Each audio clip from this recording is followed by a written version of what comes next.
جوه عندك. اكلوا الزفت ده. بكلمك. مش دي ضيفتك يا منى ولا ايه؟ انا مش عارفه ايه. بكلمك. اقعدي طيب. اقعد فين؟ انا بكلمك، رد عليا. طيب تعالي. اوعى ما تلمسنيش. انا عايز افهم فيه ايه. ايات. ده جوزي. ايه ده ايات؟ هو ايات مراته. ايوه. طب اوكي، هو ايه المشكله؟ طب ما هو مفهمني. اهلا وسهلا، ازيك؟ اهلا بيك. مالك؟ ضرتك؟ انا مراتي. وحياة امك. والموقف جميل وتمام والبرنامج تمام ومفيش اي مشكله. بس هنا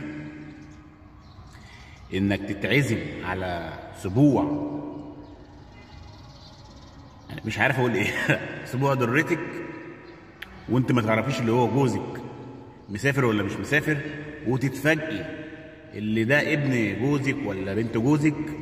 رد فعل صراحه، يعني انا لو جبت سكينه وقطعته حته حته يعني هرتاح.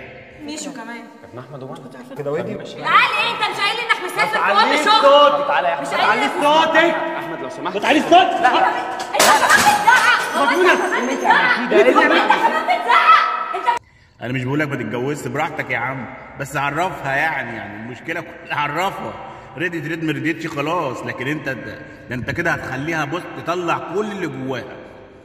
وخلي بالك وانت مفكر المشكله هنا بس، لا طبعا، وفي البيت لسه، ده انت هتتنفض تنفيض، غير بقى الزعل كتير، غير الغضبان كتير، غير بلاوي كتير.